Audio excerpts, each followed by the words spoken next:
kepada Nabi Muhammad Shallallahu Alaihi Wasallam. Nah, sekarang apa bedanya dengan sunnah? Sunnah hadis, Bu. Apa bedanya hadis dengan sunnah?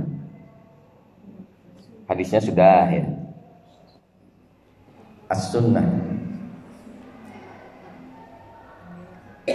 Ya.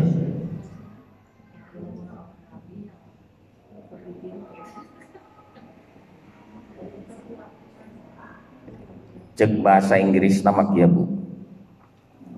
Ari hadis mah ya. Hadis beja apa beja bahasa Inggris lah Bu. Bahasa Sunda nama beja apa beja. Jadi berita ini berasal dari Rasulullah sampai kepada sahabat A, sampai kepada sahabat B, sampai kepada sahabat C, dan seterusnya sampai kepada kita sekarang. Jadi istilahnya noneta Pak beja-beja kan saling mengabari, padahal awalnya dari Rasulullah, disandarkan kepada Rasulullah. Nah itu hadis. Jadi beja berita namanya juga ya, berita. Tapi kalau sunnah itu jelas-jelas Rasulullah melakukan dengan perbuatannya, dengan lisannya, dengan sifatnya, dengan takrirnya. Jadi kalau hadis mah bejana, kalau sunnah mah perbuatannya, apa yang dilakukan oleh Nabi dengan afalnya, dengan itunya, kaulinya, dengan dan sebagainya. Jadi hadis mah bejana. Kartos Bu. Saya ulangi ya.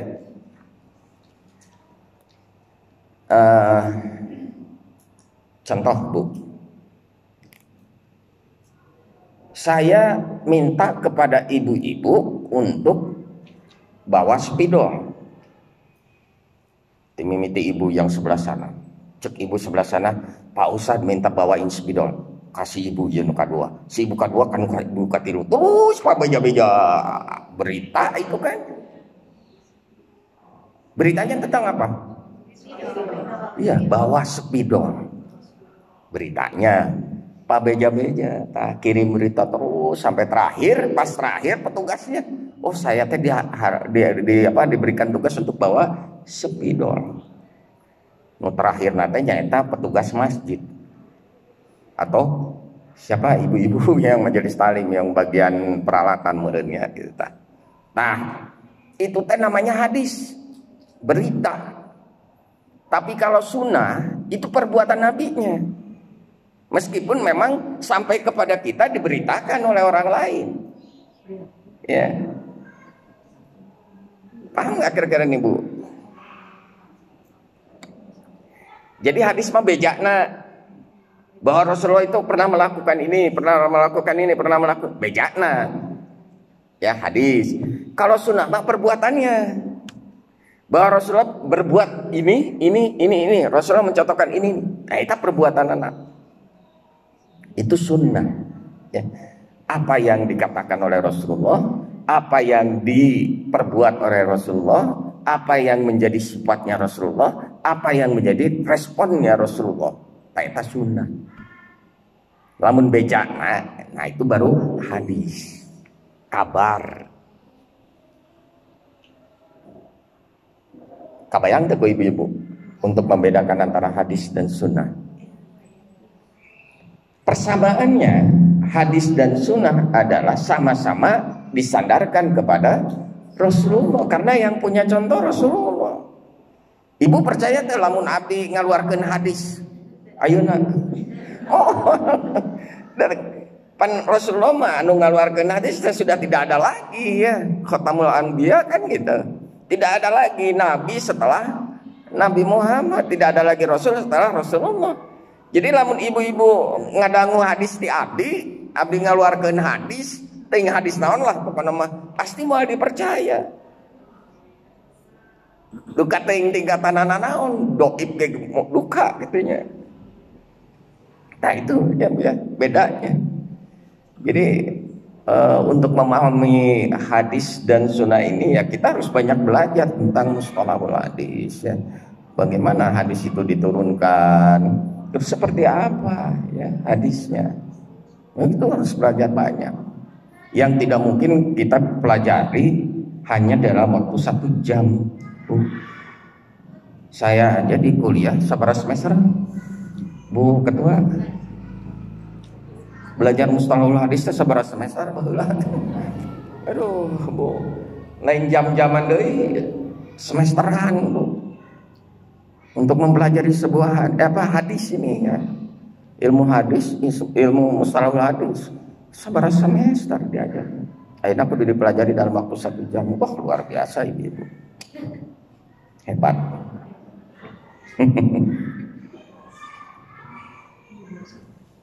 Nah, ini saya contohkan satu aja, Bu, hadis Nabi yang tingkatannya sahih. Saya ambil dari Bukhari Muslim ya. Sahih Bukhari. Saya ambil satu aja, mau panjang-panjang, Bu. Nu pondok we. Ibu pernah atau suka membaca doa masuk WC, Bu? Masuknya punya? Begitu mau masuk WC nggak doa heula, kalau arti WC nggak doa deui. Itu sebenarnya hadis. Dan hadisnya adalah sahih. Ya. Yang meriwayatkannya Bukhari. Nah, dari Nabi kepada siapa? Kepada siapa? Kepada siapa? Kepada siapa? Akhirnya kepada Bukhari. Nah, Bukhari menyampaikannya dalam bentuk kitab. Ya. Nah, salah satunya adalah hadis tentang doa mau masuk WC. Empat ngapano ya memang anak ulah nu hararese. Ini dari Ibnu Abbas ya. Nah, Abbas, Allahumma inni a'udzubika minal khubusi wal khaba'is. Kana yaqulu lahu idza dakhalal khala'i. Tah hadis nabu. Anu biasa nerjemahkeun. An Abbasi, dari Abbas, Allahumma inni a'udzubika, sesungguhnya aku berlindung padamu, minal khubusi, dari kejahatan setan laki-laki, wal khaba'is, dari kejahatan setan perempuan. Ayat deh kalimat berikutnya, kana yaquluhu,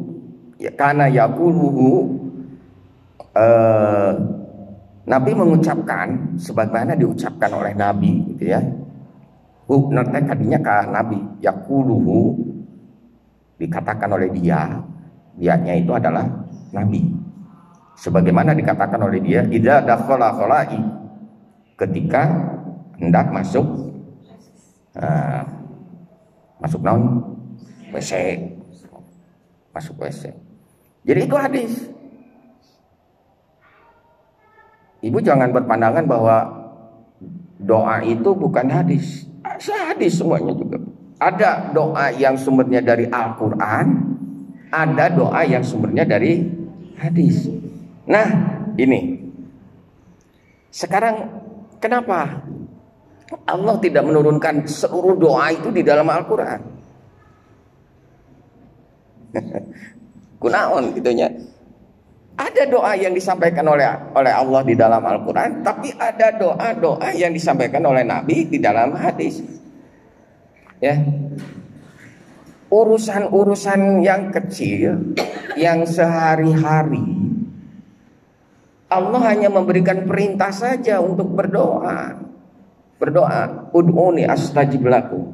Berdoalah kamu kepada aku, niscaya akan aku kabulkan. Kan perintah lebar. Tapi doa ngungkul. Doa apa saja yang harus kita ucapkan? Nah, ternyata Nabi sampai sedetil itu. Beliau menyampaikan satu hadis yang isinya tentang doa. Salah satunya adalah doa ketika mau masuk WC. Dari Al-Quran mah tekudu aku ngabahas tentang WC. Betul tidak?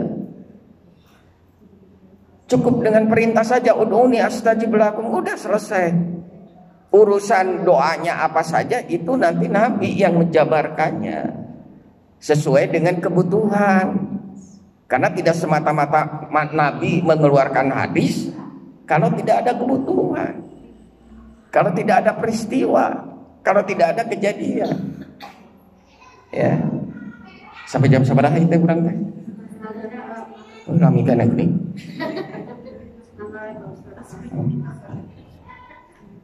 Itu ya. Jadi salah satunya doa yang kita kenal, yang sehari-hari kita pakai itu sumbernya dari hadis Nabi. An Abasi, Allahumma inni a'udzubika minal khubusi wal khaba'is, kana yaquluhu idza dakhalal khala'i, sebagaimana dikatakan oleh Nabi ketika hendak masuk WC. Jadi Nabi nggak doa. Nah, dengan perbuatannya itu sekaligus perkataannya itu jadi hadis, didengar oleh sahabat, bahwa ketika Nabi mau masuk WC ternyata nggak doa anak yuk. Cek sahabat A, cek Abbas. Oleh Abbas disampaikan kepada orang lain, yuk kamari orang ningali Nabi rek asup ka WC, tapi nggak doa heula, tak ieu doana. Ya. Nanti sahabat yang dikasih tahu oleh Abbas itu ngomong deh kan sanes terus gitu nepi ka urang ayeuna. Luar biasa ya ternyata. Nah, kalau sanadnya tersambung, kemudian para perawinya tidak ada keraguan dan ingatannya panjang, bagus, ya, tidak lemah, kuat ingatannya. Nah, maka keluarlah hadis sahih. Ini jadi hadis sahih. Ya, doain. Nah, itu salah satu contoh. Dari serat bu, hadisnya apa doanya ge sering diucapkan. Anak Abasin sok serat. Serat ke bahasa Arab. Ari udah bikin nama apal muridnya.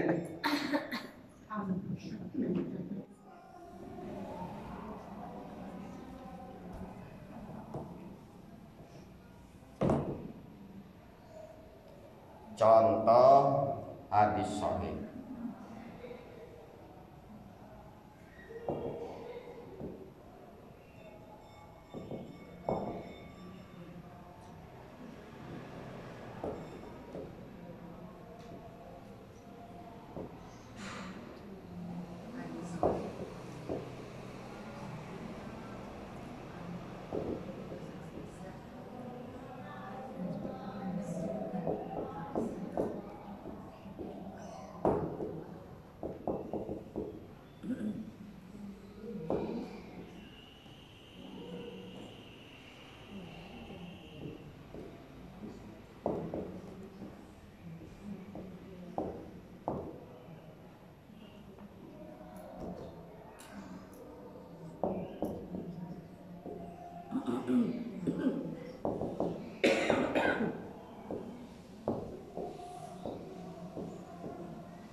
Dakhala khalai.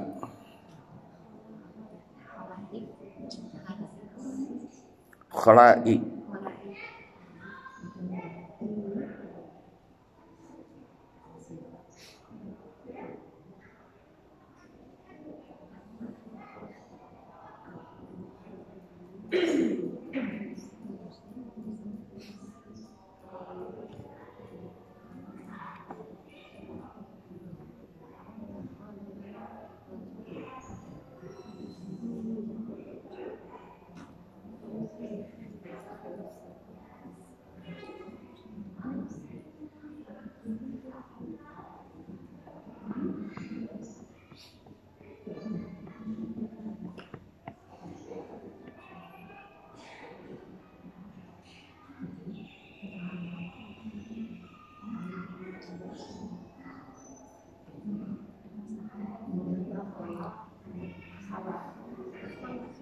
Khalai.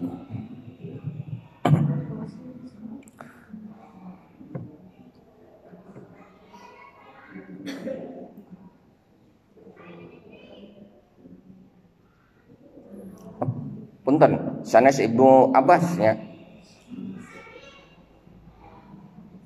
Anas, sanes Abbas. Anas. Titiknya diluhur. Anas. Ya, ini. Tindak dulu titiknya tadi. Luhur. Dari Anas.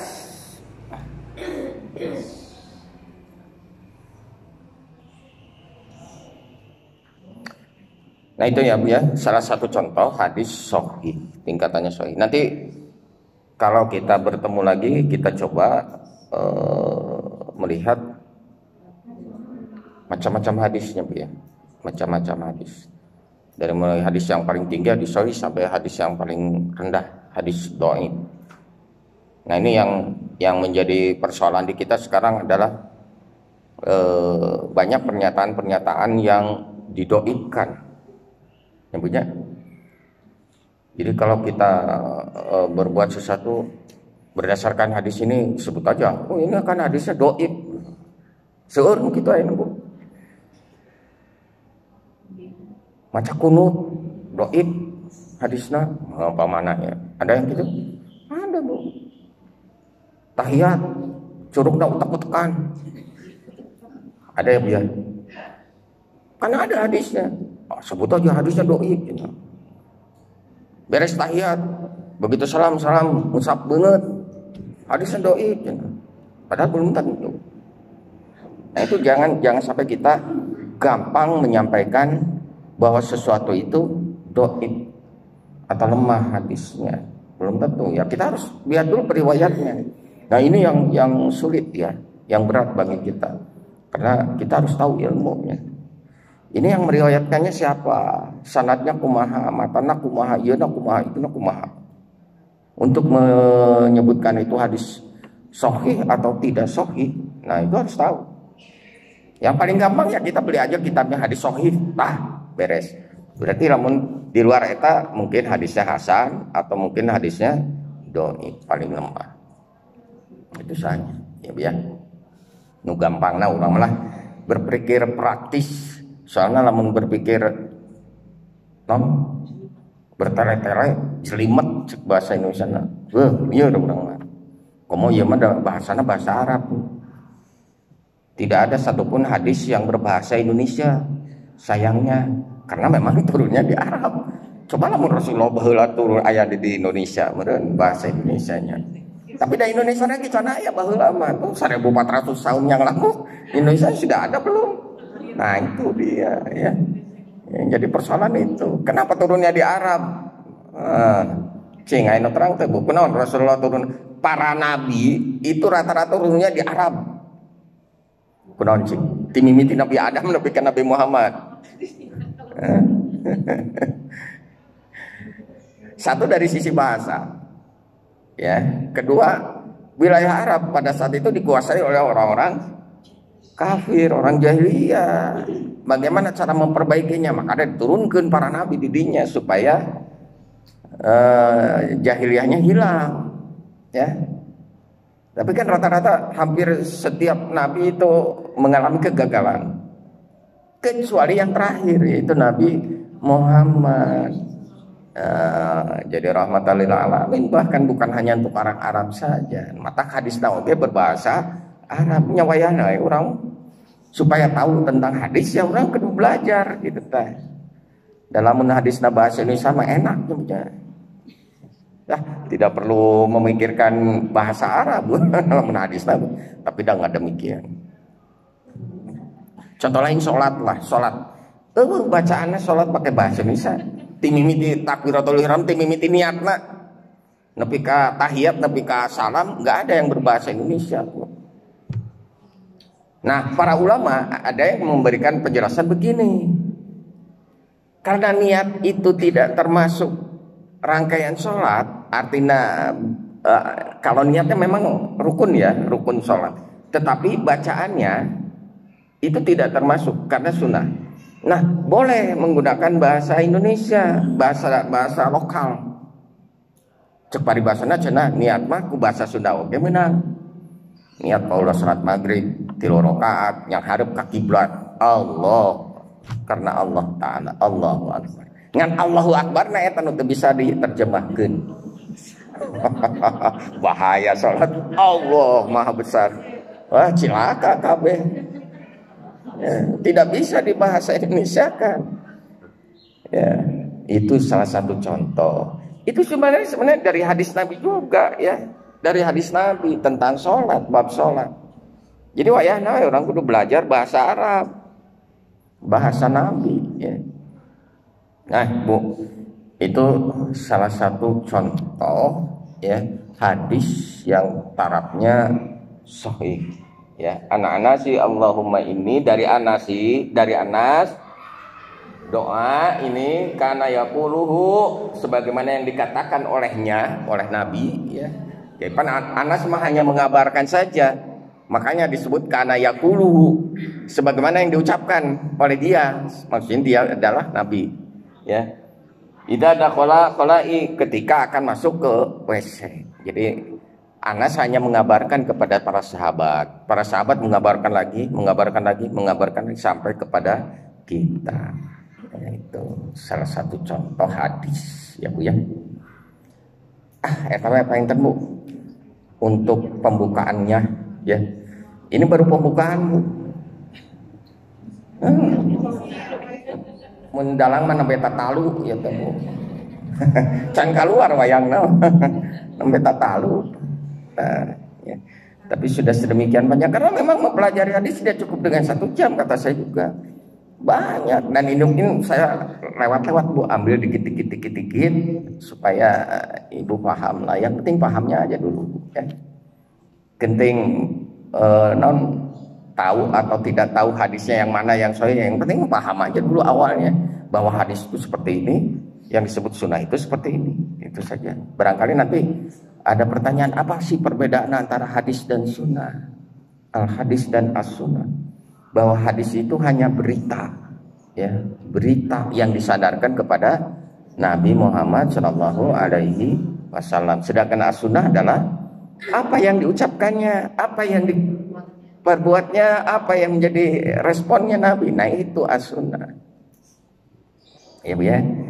Kedua-duanya persamaannya adalah sama-sama disandarkan kepada Nabi. Karena yang kita contoh adalah Nabi, bukan yang lain. Bukan yang lain. Jadi Ibu jangan percaya kalau saya mengeluarkan hadis. Ya Bu ya, nggak usah percaya. Karena yang mengeluarkan hadis itu hanya Rasulullah. Saya mah hanya menyampaikan. Nih, cek Rasulullah kudu kitu. Tariwayatna ya rawina. Gitu. Paling hanya bisa begitu.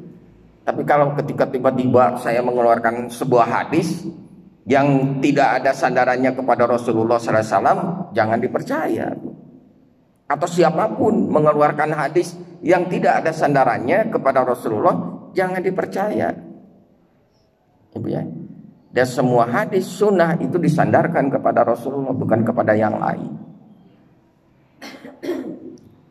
Ibu Caroge pernah ngeluarkan hadis?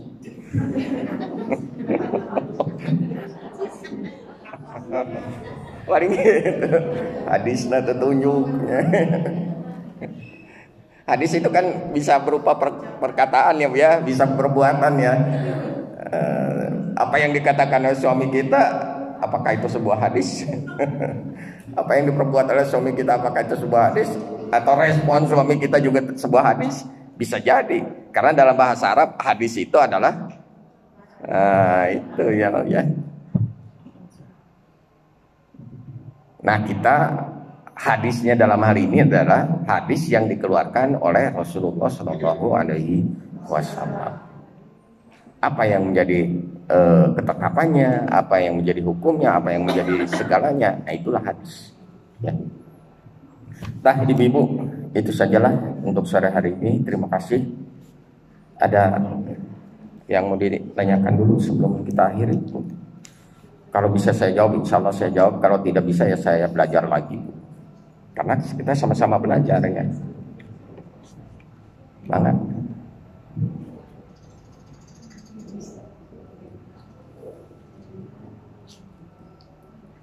Ibu terus paham? Insya Allah. Karena ibu-ibunya sudah paham, jadi pengajian kita tidak terlalu lama.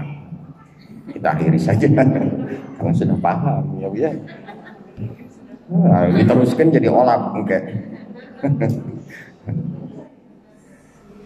Mangga bila anu beda ditaroskeun heula.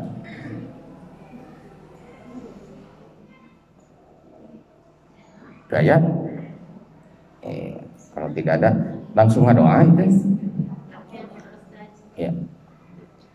Baik, ibu-ibu yang dirahmati Allah Subhanahu wa taala, alhamdulillah untuk sore hari ini saya kira cukup sampai di sini. Insyaallah lain waktu kita bisa bertemu lagi dan kita akan bahas tentang hadis ini kelanjutan.